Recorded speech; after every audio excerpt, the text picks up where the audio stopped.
right, guys, welcome back to another episode of the Tio Show. We are back with another awesome guest with us this week. Guys, before we dive into things real quick, guys, feel free to hit that like and subscribe button so we continue to bring back more awesome content for you guys and continue to bring on awesome guests with us here today. But let's dive into things. This week, we have another awesome guest, offensive lineman from Southeastern Louisiana. We got Dom with us. He's a movie extraordinaire, so you guys better go check him out. But Dom, how we doing today? Man, I'm doing good, Tyler. How are you? I'm just grateful to be here, man. Yeah, it's I awesome. love the content you make. I watch all your videos, and I keep killing it, man. I'm just grateful to be here, and I'm just grateful for some of your time today. Awesome, thank you. Yeah, I appreciate your time and for reaching out and coming on the show, and it really means a lot to me. So, Dom, as we dive into things here, just talk a little bit about kind of like your journey to Southeastern Louisiana, because we always like to start off just kind of get a little background on where you've been or kind of like your process, because everyone's story is a little bit different. Yes, sir. So this is actually crazy because I was talking about this a little bit in the video I released yesterday, but I'll take it back even farther because obviously we have ties back to high school together. Erie Prep versus Thomas Jefferson. So you guys bounced us 3 years in a row. Is what it is. Got over it a little bit. No hard feelings anymore. No, none. But no, played my football at Thomas Jefferson.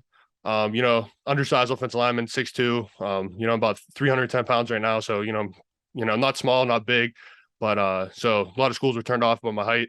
So I ended up walking on to the University of Tulsa out of high school. And, I went there. I was there for my redshirt year. I made the travel squad. I was doing really good. I'm so grateful to have had the chance to play at Tulsa. They treated me really well. Some of the friends I have from Tulsa, I talk to every day. A lot of those guys come on my channel. And, I'm just grateful for the friendships I made, the experiences I got. The first game ever, we got to run out, sold out crowd at Michigan State. One of the best players in the Big Ten, Kenny Willikiss, was on the field. So, nothing but love and respect for Tulsa. I want to go back there pretty soon, catch up with some of my friends. But then obviously COVID hit, and like a lot of other people, my family and I were affected by the pandemic, and it just wasn't financially logical to keep going to Tulsa. So I took a chance, bet on myself, put my name in the transfer portal. And, I'm just blessed and grateful that, there was a school out there such as Southeastern Louisiana that saw value in me when no one else really did. The portal's flooded with a lot of athletes, and unfortunately a lot of kids probably won't find a second home. So, I'm just blessed by God to have another chance to, the journey gets longer. And I love Southeastern Louisiana. I love Coach Selfo, Coach Hop. I love the whole coaching staff. What we're doing down there is absolutely incredible. They've only been there. This is Coach Selfo's fourth year, I believe. When he first came there, it was a rebuilding program. And he came in, totally revamped it, turned everything around. We're FCS power now. If we don't make the playoffs, if we don't win the conference, that's obviously, missing a goal. If we don't make the playoffs, that's missing a goal. But we got our eye set on the national championship, and it's just a great program, top notch program. Love my teammates, love my coaches. Couldn't be happier. And a lot of people are like, oh, I have to, but I wake up. It's an awesome culture that we have there. I wake up with the ability. I have the mindset. I get to go there just because I enjoy every second of the day. I got teammates and coaches that care about me as a player, but they care about me off the field as well. So Southeastern Louisiana, couldn't be happier. When I was in high school, it's crazy because I was like 8 hours away. It's probably my max. Now I'm 16 hours away, and I couldn't be happier. I meet all these new people. Been exposed to a lot of different culture, a lot of good food. I'm not taking any shots at PA, but the food down there is just different. It's insane. It's really good. But yeah, I love New Orleans. I love Hammond, America. That's where Southeastern Louisiana is. Small little town. We love our football down there. And, we love doing home and homes with teams. So, we go places, and then we love for the people that we play to come and see our town because it's just special. There's really nothing like it. Yeah, Southeastern Louisiana, love it. And just grateful to be there. And hopefully we see you guys one day, William and Mary. That'd be sweet. So, Dom, Yes, we talked a little bit about like different, we've talked to different guests. We've had, JUCO kids on. We've had kids, freshmen, fresh out of recruitment and all that stuff. We haven't had if any, transfer portal guys. What was it like, first of all, the process of kind of like, all right, I'm going to put my name in the portal, because, of course, in your situation, it didn't make financially sense for you guys. But how long was that process of like, Yeah, I know I'm going to put my name in the portal. So I mean, it really just kind of was like a spur of the moment type thing. COVID, like I said, COVID affected my family, and my sister was just got done with her undergrad, so she was looking for an MBA, and we knew that she had aspirations to be a lawyer, so she just recently got accepted into law school. So shout out Bella, but no, it just didn't make sense. We needed other stuff going on. We had other stuff Yeah. going on with my sister and everything.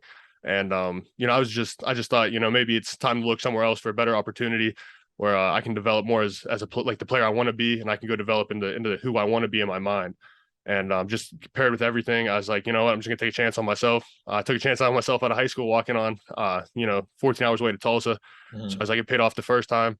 I had really good practice film. I was like, just take a chance on myself, and let's see where the road goes. So I put my name in the portal. Coaches at Tulsa they were more than understanding. They supported me throughout the process. They were like, if you need us to hit up a coach for you or anything, don't hesitate to ask. Um, Made sure I still had meals before my parents could come and pick me up. So I mean, they were top notch throughout the whole process at Tulsa, compliance, everything. They had all my paperwork done in time. So I was really grateful for them because a lot of people don't have such a smooth transfer process because some schools kind of take a while to process the paperwork or maybe put you into the portal. But I mean, Tulsa said we're going to do this, and they got done like that. So just grateful for them and how awesome they were. But so I put my name in the portal, and I was kind of ready to see wherever it went. I wanted to come closer to home because I've been away for a while, being down at Tulsa. But I never really had like the luxury of being recruited. Obviously, I had a lot of schools like talk to me, but they talk to you, but they don't really have the intent to offer you. Just Yeah. like maybe if somebody falls off or just like goes to a bigger school. So I never really had the luxury of recruitment. Just talking to schools, but I entered the portal, and 5 minutes in the portal, Southeastern called Coach Joe Selfo. He's the Gardner Webb. He's the offensive line coach at Gardner Webb and run game coordinator. Absolute awesome guy, awesome coach.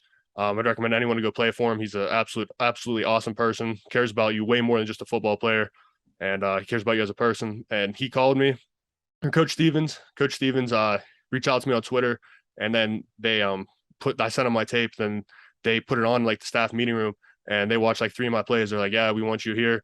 We're giving you a full scholarship."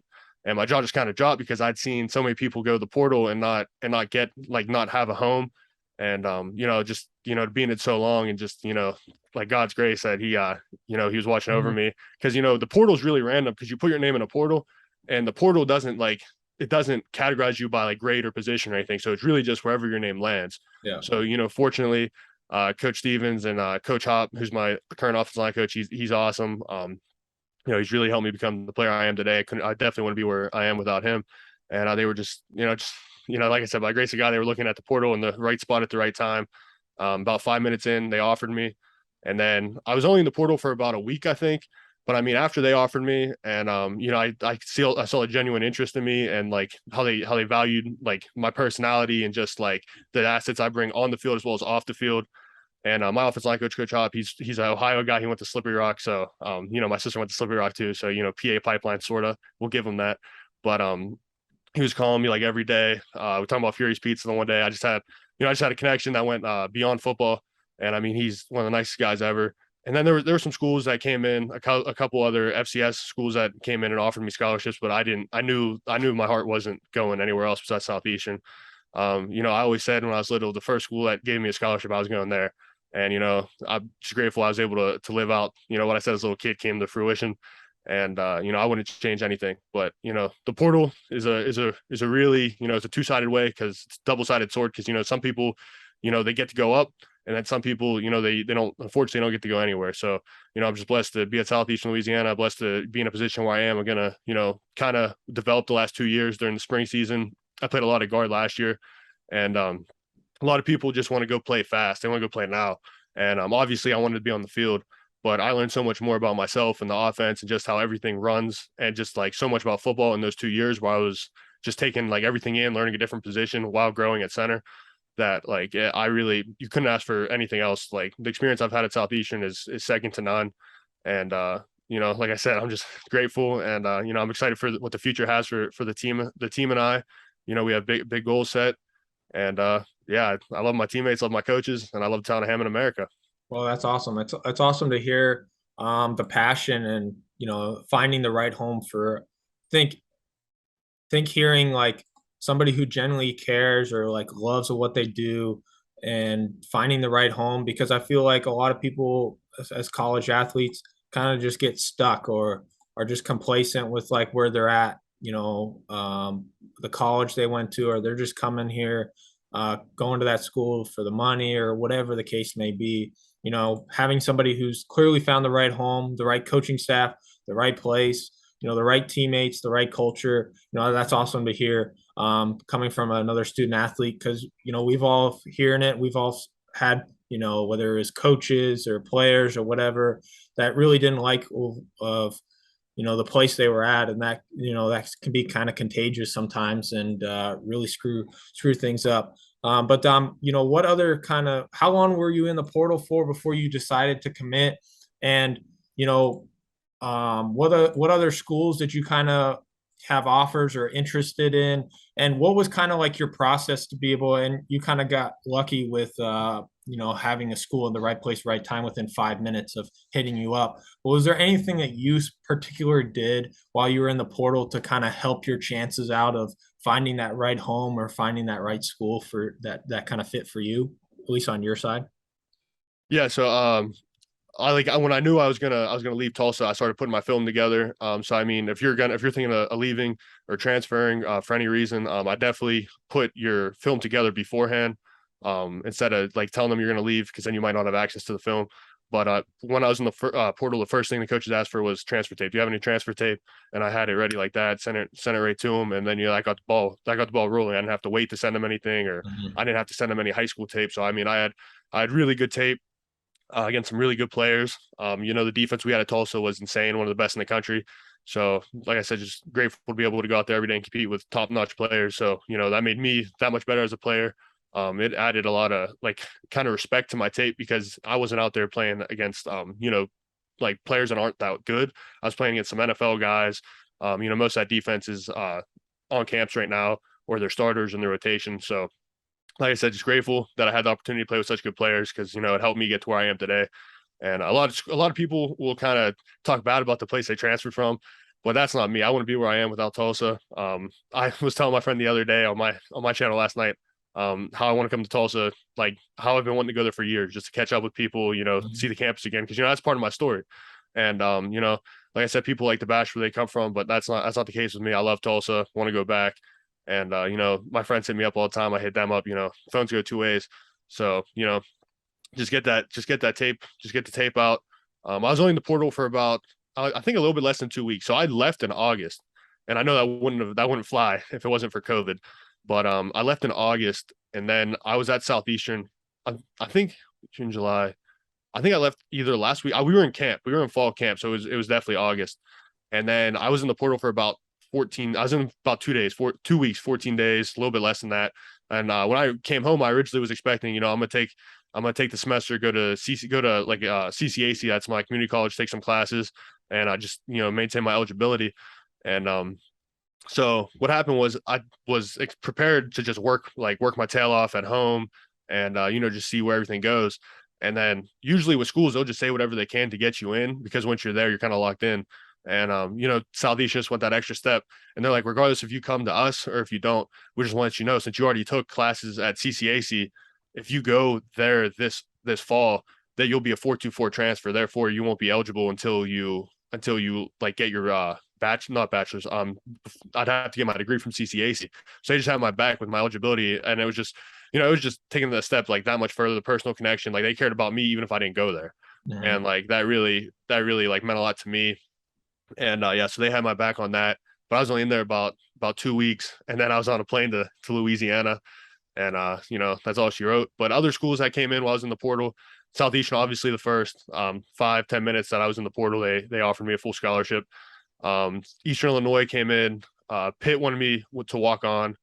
Um, Illinois hit me up like the day before I got on the plane. So I mean, it was only a few schools at the time. But I mean, Southeastern could have been the only one, and that's all I needed. So, just blessed and grateful for the opportunity. And like I said, the journey gets longer, and a lot of people don't have the opportunity that you and I have. So I'm just gonna make the most out of it, and being in a place where, the coaches and your teammates care about you really helps a lot. It really helps you develop as a player, having that confidence and that coaching staff cares about you on the field and off the field. And, they genuinely want to help develop you into hopefully an NFL player, which I hope to be one day. Yeah. What was it like kind of coming from, all you knew was kind of the FBS of the Tulsa and then now coming down to the FCS level? What was kind of like the different, whether it was culture, maybe football, or what did you notice the biggest difference, from Tulsa to, Southeastern Louisiana? I mean, there really isn't a difference. I mean, at Tulsa, they're historically one of like the best teams in the country. What they did back in the day was insane. And then they were really good in CUSA, and then they went to the American. They had some down years, but I mean, you could have walked in that locker room and you couldn't have noticed how we were. I think we were 3-9 the year I was there. You could have walked in the locker room and not noticed. A lot of kids quit. Once you can't make it to a bowl game or you're locked in for a losing season, but that just wasn't the case at Tulsa. I mean, everyone, the culture was, win. We're going to go out here. The most important game is this. We might not be able to go to a bowl game, but maybe we can knock somebody out, or we're just going to go finish strong. And that stemmed from we had a really good strength staff there, working hard, no quit. So I mean, it just the culture was really solid all around. They had a good year last year. They went 7-6. Those are my guys at Tulsa. I still watch all their games. But I mean, the difference from FBS to FCS, there really isn't a difference. There's 20 more scholarships at the FBS level. So I mean, there might be some depth here and there. Whereas like a FBS school, you might have 3 or 4 guys deep at some positions, and then at the FCS level, you might only have 2. But I mean, you see it every year. There's gonna be an FCS team that upsets an FBS team. I mean, we all can compete with each other. It's football. Anybody can win on any given Sunday. And I was talking about this on one of the episodes on my channel. Football's football. There's good players at Iowa and Alabama, and there's good players at the NAIA level. I mean, there's good players everywhere. So I mean, anybody can win any given Sunday. And personally at Southeastern Louisiana, we're gonna go play University of the ULO, Louisiana Lafayette. Just come off the Sun Belt. And we're not going up there with the mindset, oh, we're gonna, let's go give them a game or like, let's go entertain the fans or something like that. No, we're going up there with, if we don't win this game, it's a letdown. We're working our tails off. FBS, FCS, there's no difference. We're going out there to beat whoever we play. You put Bama out there, we're playing all 60 minutes. To beat us, you got to play all 60 minutes. So I mean, from a culture standpoint, it's exactly the same. We high standards, we're going to win. And if you're not bought into the culture, our coach keeps the gate open during practice. So I mean, if you're not bought in, the door's open for you anytime. So yeah, there's no difference from Tulsa to SLU. Obviously, we are winning more games at Southeastern Louisiana, but I mean, from a culture standpoint, attitude standpoint, it's the same. It's win games, and obviously at the FCS level, people kind of look down on you just because you're not at like Big Ten or the SEC or anything like that. But I mean, anybody can win any given Sunday. We work harder than any team in the country. So I mean, culture same, if not better at Southeastern. And the culture is infectious that we have. You walk in, you're either gonna walk back out the door because you're not gonna buy into it, or you're gonna grow as a person and you're gonna grow as a teammate and grow as a player. So there's no difference. Football's football. Wherever you go, it's a 100-yard field, I believe 54 yards across. So I mean, at the end of the day, you got to strap it up. And the best team on that day is going to win. So it's really all the same, FBS, FCS, and yeah, football's football. Yeah, exactly. I think sometimes, unfortunately, FCS gets kind of looked down on. And I think you're right. Everyone who I've talked to who's made the jump from or came down from FBS to FCS have pretty much have said all similar things of, the top players are just about the same, but the difference is how deep are you in those different positions? With injuries, everyone's going to get hit with injuries or whatever. So just having the ability to have, a couple extra guys at each position, if somebody gets hurt, is pretty much the difference in most of these teams. But kind of going back where we talked about, you're a Western PA guy, Pittsburgh guy, but moving so far away, pretty much, to the South. Or Midwest, if you want to call Tulsa. I don't know what you want to call Tulsa. Kind of Midwest, yeah. Is kind of, being so far away from home. What was, and going back to, you talked a little bit about how you wanted to go back to closer to home, but, lucky for you, you're able to find a home somewhat close by to Tulsa, but still really far away from home. What are some things, maybe some people who, whether they're homesick or going to a place super far away, that you've kind of helped yourself help evolve and probably not be so homesick and not being so close to home, of being able to, whether you can't have necessarily your family come to every single game and see them on Saturday afternoons or Saturday nights and hang out with them. Yeah, so I mean, obviously it gets tough because in the fall, the season you're playing a game every weekend, so it's easier. Not everyone's going home and stuff. But towards the off season, it's tough seeing people go home for like holidays, and you're kind of by yourself. But I mean, really, it's easy for me because I have met such really good people down there. My roommate Will, he's one of the best dudes I know. He took me to his house. He took me to his aunt's house for Thanksgiving. They're some of the most awesome people I've ever met.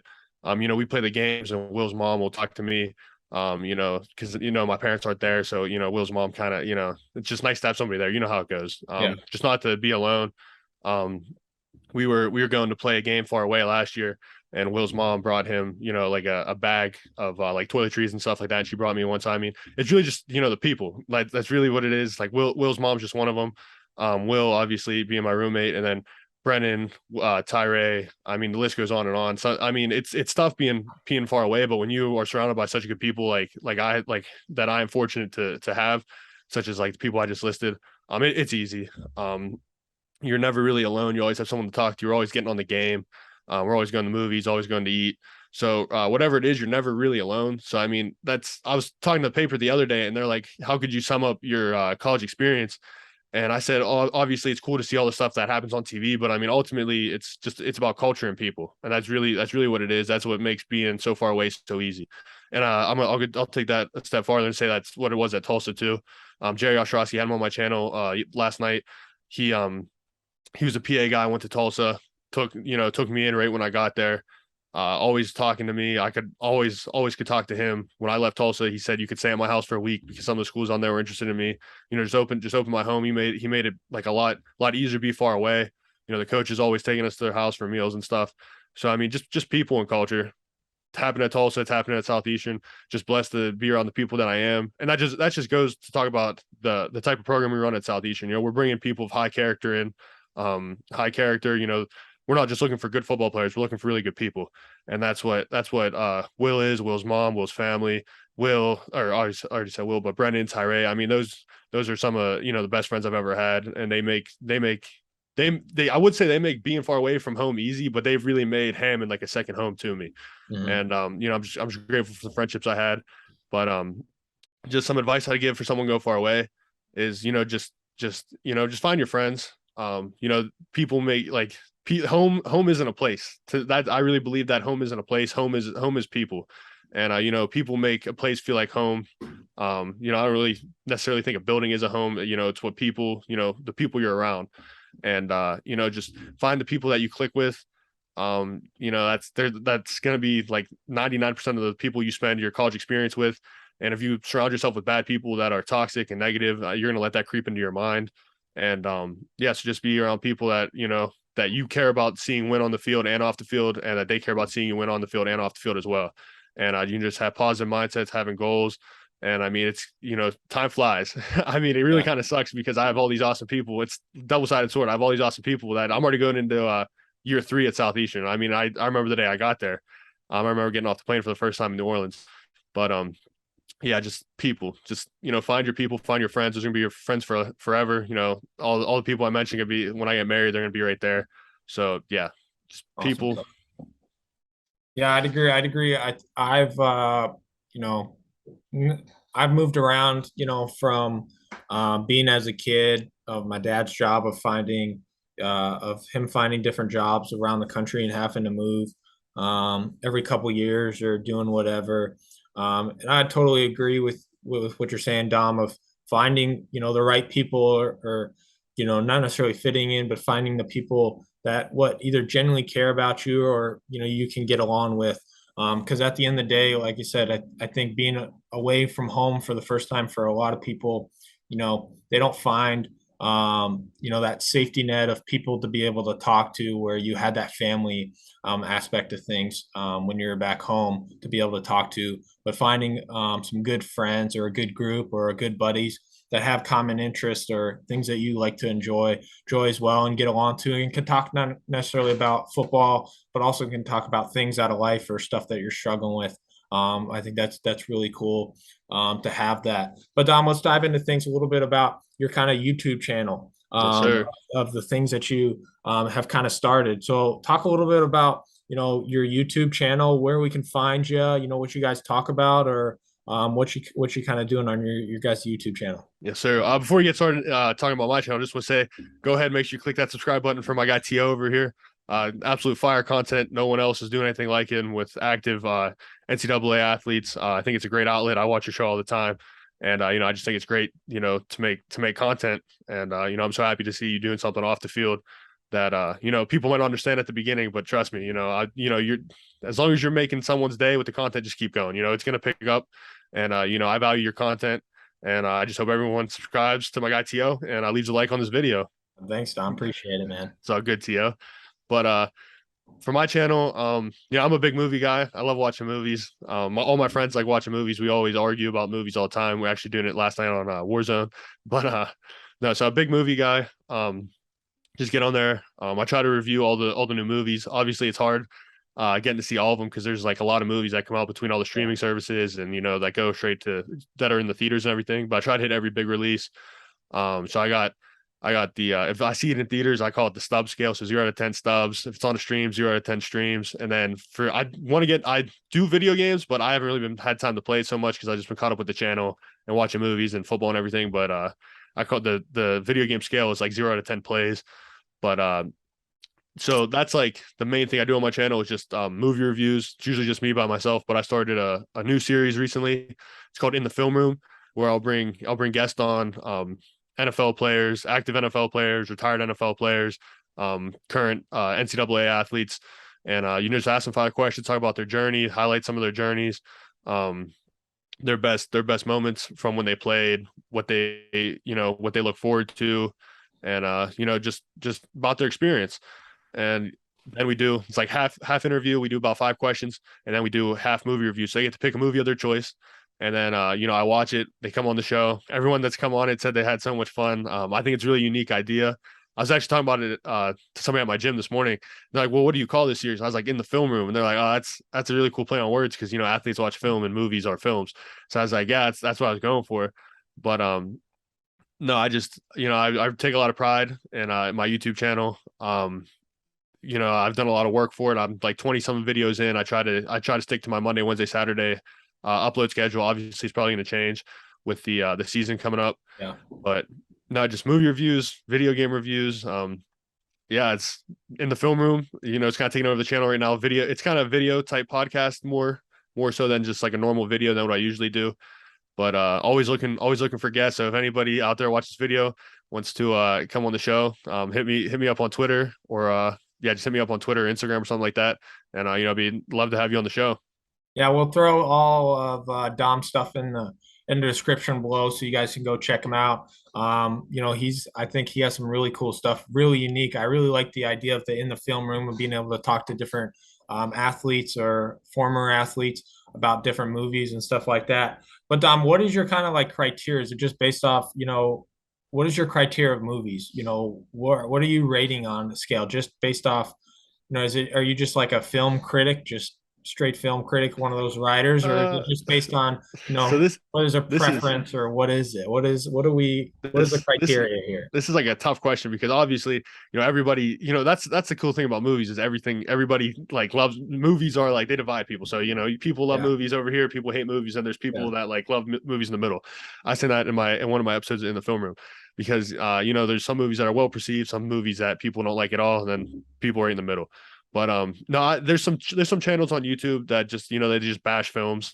They just try to point out every little thing. Mm-hmm. And but personally, I don't know. I just like to find movies I enjoy, and if I like to share what I thought about them with other people, with my audience. I just if the acting's good, I'll point out the acting. If the CGI is good, I'll point out the CGI. I mean, I'm a fan of a really good story, but I also like some really good action. Um, yeah, so I mean, it's there's a lot I take into when I rate a movie. Like if I'm watching on Netflix, how many times I close out the app? Was I retained, like was my Hmm. attention like on the movie the whole time? Yeah. But leaving the app's a big one. But then like the stream scale is a lot different. That I need to make a video on this actually. The stream scale is a lot different than the stub scale because on the stream scale it's kind of more lenient, whereas like a movie on the stub scale could be like an 8, but maybe on the stream scale it'll be a 10 just because you don't have to get up, you don't have to leave your house, you have the convenience of having it right on your phone for like a flat fee of whatever Netflix and Amazon all that stuff is. Yeah. So so all the scales are different. So like the stream scale, you know, Netflix, it's a really good film. You know, it could be a 10, but maybe if it was in theaters, it'd be like an 8, just because you have to get up, you know, use the gas. You know, it's probably, you know, if you're going to movies by yourself after you get like a drink and popcorn, it's probably like you're at least looking at $20. If you're going with somebody else, it's probably more like 35, 40. Mhm. So the stop scale is a lot more stricter than the stream scale.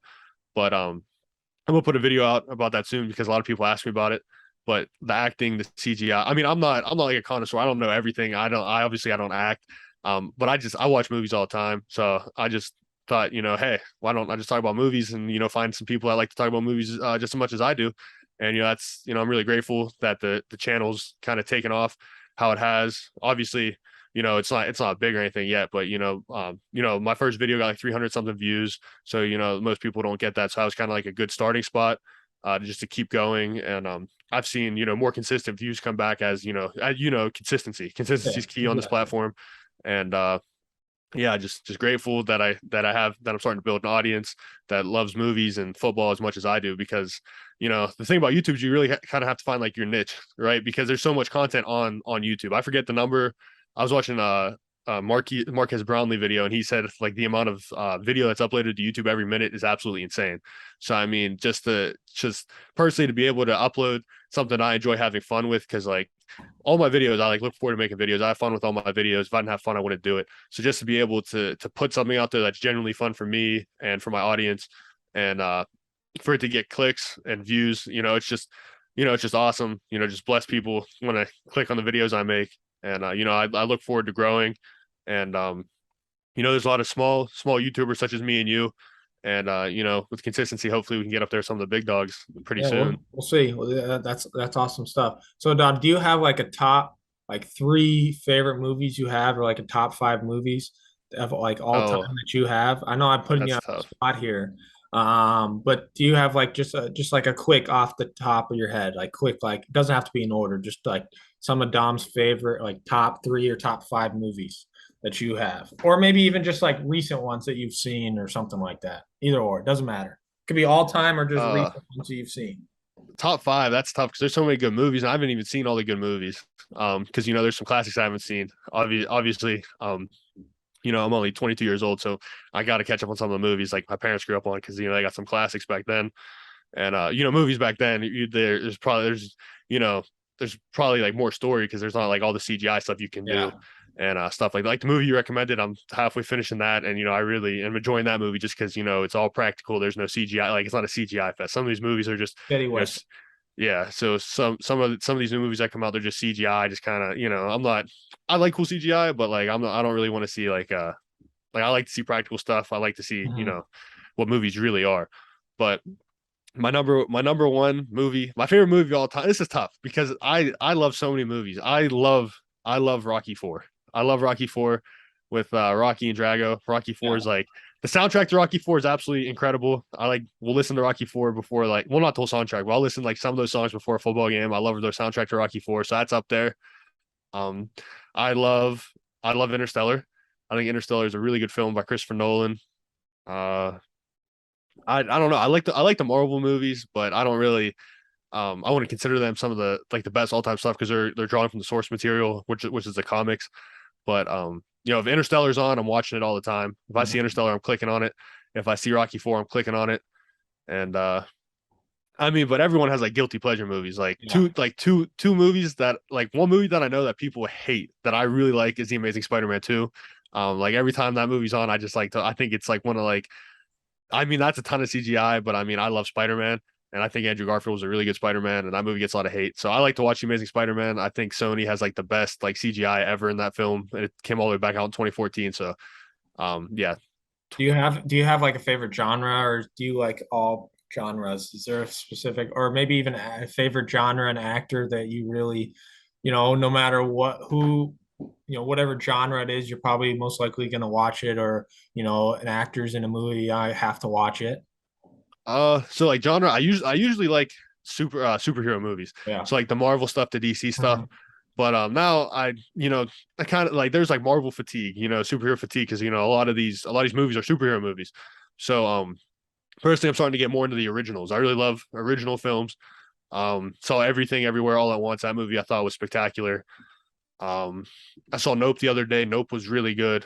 I'm trying to think. Top Gun Maverick, obviously, that's a sequel to the original Top Gun. I think that's the best cinematic experience of the year so far. But I mean that's not really original just because it's like a sequel. But I mean, there's no real source material that's like an original story. But yeah, originals. I really just like original stories because you know, like the creativity behind them. Someone sat there, thought it up. There's not source material really to come from. So Mhm. like I said, those three movies so far are probably my favorite three movies of the year so far. I plan on doing like best movies of the year for 2022, top the best movies and the worst movies. Morbius, Moonfall. So those are some of the worst movies. The Northman. I know that movie got really good reviews. I was not a fan of the Northman at all. So those three movies, I'm really low on. But I mean, Morbius was kind of like a meme, but still, I was kind of mad that I paid to see that because that was bad. Awesome stuff. Awesome stuff. Yeah. So, Dom, do you enjoy, and this will be the last question here about the movies thing, but do you enjoy the movie theater experience, or do you like being able to sit on your couch? And that's a little bit different between like, okay, you're paying for a streaming service or paying to go see the movies. Do you have like a preference of like what you like about it? Do you like the movie experience, or being able to just sit on your couch and be able to watch a movie? So I mean, that's a question that's like really like dear to me because when I was little, me and my dad we used to go to the movies at like every Saturday. Me and my dad went to the movies when I was growing up. So because there was a movie theater right down the street from our house. It closed unfortunately, but we got a brand new one. But we'd go every Saturday. We'd see a new movie. So I mean, movies are like dear to my heart, a part of my childhood. But with the emergence of streaming services, I do think some films are meant to go straight to streaming services, like lower budget films. Mhm. Just side projects, something like that, something that's not going to get like as big of an audience. But I don't think anything will ever replace the movie theater. I think the movie theater is something special. That's where people go to share love of movies. I went to see Nope the other day. There wasn't a single seat open. The whole theater was absolutely packed. um nothing really nothing really can replicate this like the surround sound or like of IMAX. Some of these Mhm. theaters have moving seats. The theater down the street from my house has reclining seats. But I think some movies are just made for the big screen, like Top Gun Maverick, like the sounds you got from like the from the planes and Yeah. like the guns. I mean, some movies are just made for the cinema, for the movie theater. And I don't think they're going away anytime soon. And I mean, Marvel movies, like I said, I do have a little bit of Marvel fatigue, but I mean, nothing will top being in like a Marvel movie and they build up like all the way to Thanos and then like in Endgame. Spoiler alert if you haven't seen Endgame yet. And Captain America, wields Mjolnir for the first time. Like the whole audience just like roared out Yeah. like with applause. So it's like I don't know. It's just like you guys been on this journey together, and then you see that, and it's just that's what movies are. They bring people together. So personally, I don't think the movie theaters are going everywhere. I don't think the movie theaters are going anywhere. I was really worried during COVID because they were all closed and everything. A lot of people, like Paramount or not Paramount, I think it was Paramount. They were shifting their or HBO. They were shifting their movies from like straight to HBO Max, and like they were like double released. So I was really nervous about that. But personally, movie theater is a special place in my heart. I'll always go to the movie theater for a big time movie. I always go to a movie theater over a streaming service. But I mean, for some films, like some films they're perfectly fine being on like a streaming service. Some of like the Netflix originals are perfect to be on Netflix. Like the new Texas Chainsaw movie. If I would have paid a penny to see that film in the theaters, I probably would have been mad at myself for a week because that movie is absolutely horrible. But no, there's movies that are meant for the movie theater and they're not going anywhere. Okay, awesome stuff. Yeah. I'm not a big movie theater person. I only go to see the movies if I see something I'm like I really want to see that. So you'll see me at the movie theaters about once in a blue moon, maybe like twice a year, depending on if there's a really good movie coming out or something like of interest. I think the last two movies I've seen in the movie theater were I just watched Top Gun, and The End Game. Were probably like the last two, which is I don't know. That's probably like two movie theater trips in 4 years or 3 years or something like that. So What would uh, you think of Top Gun? I thought it was an awesome movie. I Yeah, I love love the Top Gun. original Top Gun movie. One of the best movies of all time. I love like old school movies. Like I love movies in the late '60s, '70s, '80s, so early '90s movies. That's kind of like my time frame. I really like those movies. I just think that their storylines and all that stuff are very original and Yeah, really stuff. So that's the stuff I like to really enjoy with that. And that's probably my I like Western movies as well. Big Western fan, so I like to watch all the Western movies. And with like my favorite actor has been like Clint Eastwood, so all the Clint Eastwood Western movies I really enjoy them. That would probably be my favorite movies over that time frame. But some of these new movies, I think there's only ones that really stick out to me in my head. There's a couple that are like out there, but some of the newer movies, it's hard for me to get on board just because I think some of them are really out there with some of the storylines, yeah, stuff like yeah, that. But I understand it because they got to throw something at a wall and see if it sticks. But yeah. that's It's tough with movies nowadays because I mean, on Twitter, people will say they love a movie, then like month after it comes out, everyone finds a reason to hate the movie. I mean, they did it with Spider-Man, they did it with Batman. So I mean, you know, you know how audiences are. yeah, we'll see how it is. But last talk, kind of a little topic here, Dom. I want to hear any cool stories that you have about us playing each other in high school. Man, Thomas Jefferson I versus. feel like I feel like that was an intentional question, man, because you beat us every time we played. But no, I mean, actually one of the funniest stories ever happened when we played you guys my junior year. So we were I forget what the score was, but we were going down. It was like a one possession game, and our quarterback it was on like first down, so like hit. And obviously as a center, like I knew like you know when like the quarterback's ready or not, but like he said first down, so I'm like if I don't snap the ball, everyone's gonna get a false start, and then if I do snap the ball, he's gonna fumble it, and I didn't feel his hand, so I still snapped it. So I snapped it, and I didn't feel his hand, so I just tucked it, and I ran right in the Bo Bauer going to Notre Dame. So yeah, that's probably like the funniest thing that's ever happened to me on a football field. I still show people that clip. I haven't saved it on my phone. I fumbled, but it is what I think I got a false start too. But um no, I love playing like really good teams. So Coach Mishler and Joe, you guys were all super good players. You guys were really well coached. So just the opportunity to play against you guys was always fun. We always looked forward to prep week. Unfortunately, we didn't get you guys my senior year just because we lost the week before. But it would have been nice to beat you once. We came close. But no, you guys just was a really good team. Like I said, I nothing but respect for you guys' program, for you, and it would have been nice to win one. You always have the 3-0 against us.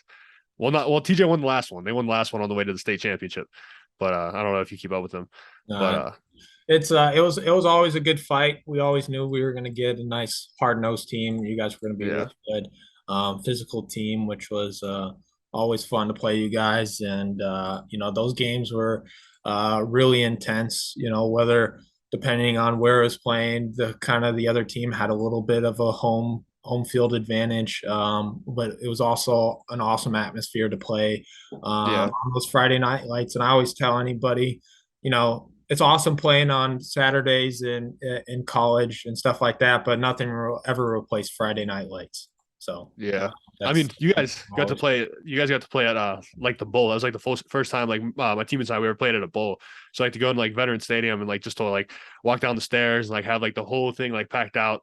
I was just like like once in a lifetime opportunity. Obviously like in college you play in bigger stadiums, but I mean it's not really about if one person's watching or like 100,000 people are watching. Yeah. Football is football, and it's just if you're on the sideline it's no fun. If you're on the field it's fun. It doesn't matter who's watching. But I mean I don't really think anything comes close to playing high school football just because those are, you grew up with those dudes.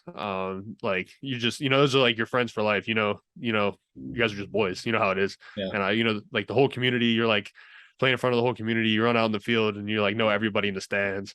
And it's just that sense of just community. Like it's just like, because like in high school football, it's really like if your team travels really well, like we always traveled really well at TJ. So it was like TJ verse. So like like when you played us, you knew the whole team, like the whole community was coming. We always put the signs up in our town. You wear your TJ shirt around town. People always ask like how the season's going and how they used to play there with Coach Cherpak. And just like you guys probably say at Erie Prep there, tradition never graduates. And like I said, Friday Night Lights, the sense of community. And there's nothing to it. Obviously, in college, it's different because these like the brands, these schools are like nationwide. So I mean, you could play for Ohio State and have fans in like California, and William and Mary, you probably have fans. You probably have fans like more regionally, but still not just in Virginia, but or like in your town. Like for us, we don't just have fans in Hammond, America. We have fans like literally everywhere: Texas, PA, Illinois. You know how it goes, but nothing really beats that sense of just like community in your hometown. And when you guys are good, like our two teams were, everyone kind of supports you and gets behind you, and it just makes the experience that much better. Just grateful. It's awesome. Yeah, it's awesome to be able to play in front of such awesome fans and awesome community over our time during that high school. But Dom, thanks for coming on the TO show, guys. Don't forget to check out Dom's channel and having all his different movie reviews, and check out a couple of his videos. A couple of videos are awesome. He has some awesome guests too as well. So some more awesome guests on his channel as well. So stay tuned for that. Yes, but guys, that'll be linked in the description. But guys, before we wrap things up here, don't forget to like and subscribe. Until next time, peace. See you guys. See you guys.